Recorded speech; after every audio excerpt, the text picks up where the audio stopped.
Salut tout le monde! Comme l'indique le titre de cette vidéo, ce sera un autre tutoriel pour ce look que je porte donc actuellement, qui a un peu l'emphase sur la bouche, une bouche un petit peu lit de vin si je puis dire, et puis le reste un peu automne, un peu défini, un peu sympa, bref, vous voyez à quoi ça ressemble quoi. Si ça vous plaît, vous pouvez regarder le tutoriel qui suit. Attention cependant, avant de commencer, pensez à vous mettre du baume à lèvres. Tout de suite, allez-y, mettez du baume à lèvres. Bon, par avance, excusez-moi pour le bruit qui va forcément survenir au milieu de cette vidéo. Mes voisins du dessus, depuis 6 mois, ont décidé d'utiliser une perceuse tous les dimanches, donc c'est assez pénible, mais voilà. J'ai profité qu'il y avait un rayon de soleil en me disant, bon, tant pis pour le bruit. C'est mieux que d'attendre le soir, où il n'y aura pas de bruit, mais pas de lumière non plus. Comme j'avais pas mal de corrections à faire, je me suis dit que ça serait hyper ennuyeux pour vous à regarder, donc j'ai déjà fait ma base. Par base, j'entends fond de teint et correcteur. Et je vais passer immédiatement aux sourcils. J'utilise ce crayon de chez Begin dans la couleur blond. Et c'est la couleur parfaite pour moi. C'est très simple à utiliser. Et je vais simplement remplir mes sourcils bien clairsemés. Et le secret pour avoir un rendu un peu plus sympa quand on a utilisé du crayon, c'est qu'une fois qu'on l'a terminé, on repasse avec un petit truc comme ça. Et puis comme ça, en fait, on enlève un petit peu l'excédent. Et ça nous permet de fondre un petit peu le tout pour que ça fasse un côté un peu plus naturel. J'aurais pu enlever mes cheveux, mais j'ai décidé de les avoir dans la figure, comme ça sera plus... Ça ferait une petite embûche un petit peu pour le tutoriel. Donc ça serait ce que je pourrais qualifier de mes sourcils de tous les jours. Mais je vais les définir un petit peu plus pour les besoins de ce look. Et je vais repasser là où j'ai des trous un petit peu dans mes sourcils qui sont très clairsemés.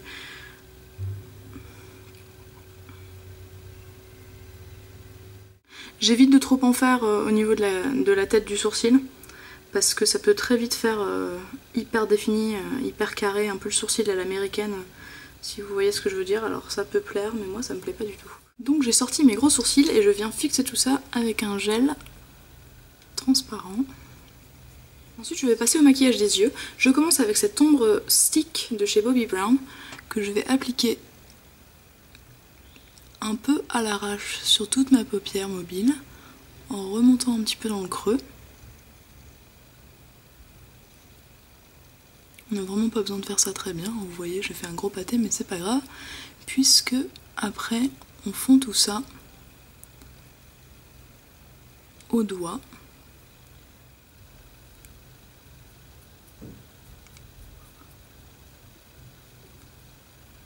Comme l'accent va être mis sur la bouche, je vais pas trop insister sur le maquillage des yeux, mais je vais quand même partir sur quelque chose d'un petit peu défini, dans des couleurs relativement neutres, un petit peu automne, un peu brune comme ça. Je vais utiliser ma palette que j'utilise tout le temps, la Naked Basics de chez Urban Decay, et je vais prendre cette ombre là, qui s'appelle Naked 2. Je place ça donc sur un 217, et je vais venir dans le creux de ma paupière. Et je le ramène sur le coin externe. Ensuite je prends un estompeur propre et je fais bien attention que tout soit bien fondu. Donc vous voyez que la différence est vraiment très subtile, hein. On n'a pas ajouté quelque chose de trop marqué, mais ça donne juste un côté un petit peu plus défini à l'œil, si vous comparez les deux. Et je vais prendre cette même couleur sur un 239 de MAC et je vais juste en mettre un petit peu en dessous des cils, sur la ligne des cils du bas, à peu près jusqu'au milieu. Et encore une fois, on a quelque chose de vraiment très diffus comme ça. Ça amène juste un tout petit peu de définition, mais sans attirer l'attention sur le fait que c'est maquillé. Ensuite, pour apporter un petit peu plus de définition, je vais prendre une ombre de couleur aubergine, qui est celle-ci d'une palette d'Estée Lauder qui s'appelle justement Aubergine. J'en mets donc sur un pinceau biseauté relativement souple, afin d'avoir quelque chose d'un peu fondu et de moins marqué que si mon pinceau était moins souple. Et je vais le mettre au niveau de la racine des cils, sur le tiers externe de mon œil en fait. Après si vous avez envie, vous pouvez tout à fait faire toute la frange des cils. Mais c'est vrai que moi personnellement, avec ma forme d'œil qui est un petit peu rond comme ça, je trouve que ça me met plus en valeur de faire juste le côté externe, ce qui remonte un petit peu l'œil et ça donne un côté plus en amande. Alors que si je fais toute la ligne des cils, ça accentue la ligne des cils, mais ça corrige pas entre guillemets la forme de mon œil. Voilà, les yeux sont presque terminés. Je vais recourber mes cils et j'ajoute une couche de mascara noir waterproof pour bien garder la courbure. Voilà pour les yeux. Note, j'ai mis du mascara sur les cils du bas, plutôt du côté extérieur pour donner un petit côté un petit peu plus yeux de biche. On passe maintenant au clou du spectacle, c'est la bouche. Si vous voulez vous aventurer dans une bouche bien foncée et que vous n'avez pas trop l'habitude, moi ce que je vous conseillerais de faire, c'est de partir plutôt sur un crayon à lèvres que sur un rouge à lèvres.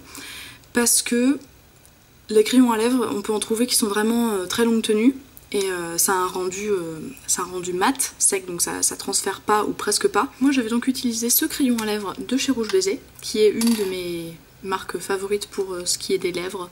Ils font des trucs longue tenue absolument géniaux. Alors attention, c'est quelque chose de très longue tenue et de très sec.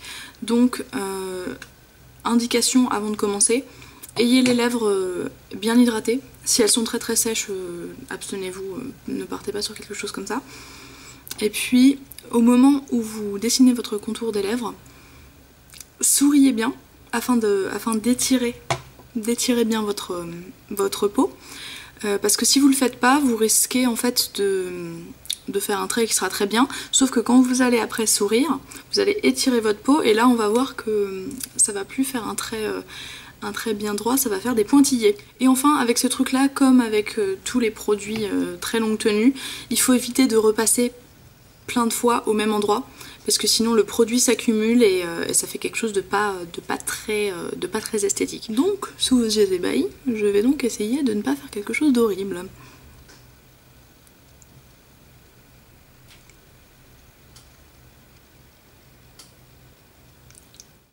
Une fois que j'ai fait mon contour, ce que je vais faire, c'est que je vais remplir tout ça avec du crayon à lèvres, mais plutôt que de faire tout exactement de la même couleur, je vais mettre juste au milieu de ma bouche, en petites touches, un rouge plus clair et complètement rouge, qui est celui-ci. Et en fait, ça va avoir l'effet de rendre la bouche un petit peu plus pulpeuse, enfin, entre guillemets. Parce que quand on porte une bouche de couleur très foncée, ça peut avoir l'effet de rendre la bouche un peu plus petite, en tout cas d'aspect.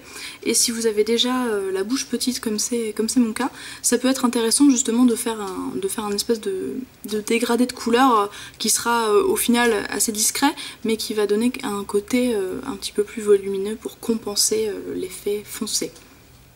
Donc j'en mets juste au milieu.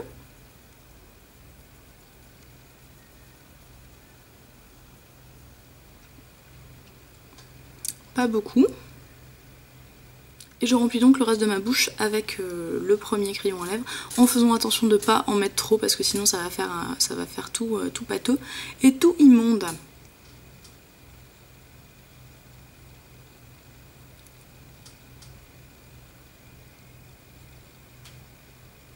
Et une fois qu'on a ce résultat un petit peu bizarre, on estompe soit au doigt, soit avec un crayon à lèvres. Moi je vais le faire directement au doigt.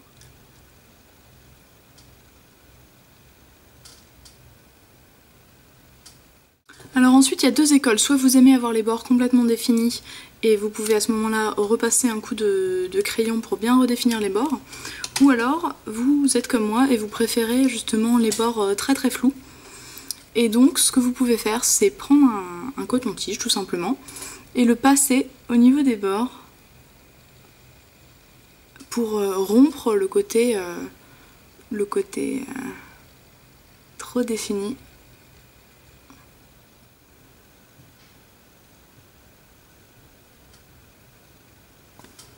Et au bout du compte, vous avez un côté un peu flou, un peu bouche mordue comme ça. Ensuite, pour un côté un peu plus travaillé, moi je vais rajouter un peu de ce baume coloré de chez Revlon. Et je trouve qu'il a une couleur absolument adapté.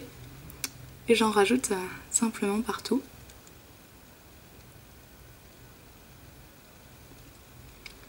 C'est pas mal aussi d'avoir un baume par-dessus une bouche au crayon parce que ça va aider à hydrater un petit peu parce que le crayon c'est toujours quelque chose d'un peu desséchant. Alors quand on a une bouche aussi flèche, attention. Premièrement, bien sûr ne pas mettre un blush trop voyant parce que sinon ça va faire vraiment clown. La bouche hyper flash plus le blush hyper flash, essayons d'éviter, mais ça je pense que je vous apprends rien. Et ensuite il faut aussi faire attention à la couleur qu'on utilise parce que même si on va faire quelque chose de discret, si on part, par exemple là on a une bouche un peu plutôt dans les couleurs un peu froides quoi, violet, comme ça, si je mets un blush qui tire sur le orange, ça peut faire bizarre. Ça peut être un choix, on peut mélanger le chaud et le froid si on a envie, etc. Mais le choix, disons, safe, ça va être d'aller vers quelque chose qui se rapproche au niveau de la tonalité de la couleur. Moi, je pars sur celui-ci, qui est de chez Kiko, et que j'adore absolument. En fait, c'est un truc où on mélange un peu comme ça. Et je vais le mettre dans ma technique habituelle, qui est de le placer sous la pommette au début. Je place donc mon pinceau en dessous et après je remonte en venant comme ça. Donc je place ici et hop.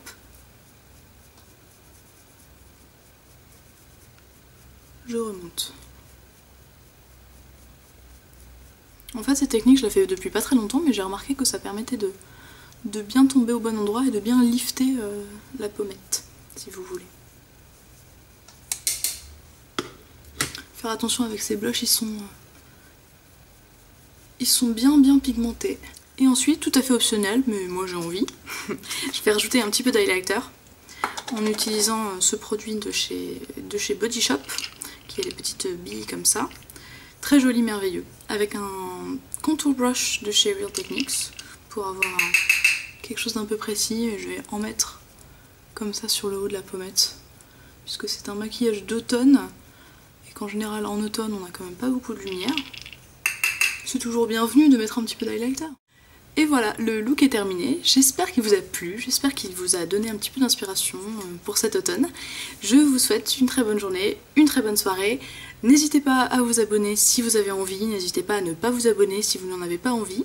Laissez-moi vos commentaires. Si jamais vous voulez reproduire ce look, vous pouvez très bien le laisser en commentaire vidéo aussi si vous en avez envie. Et puis je pense qu'il n'y a plus rien à dire, non. À bientôt les amis.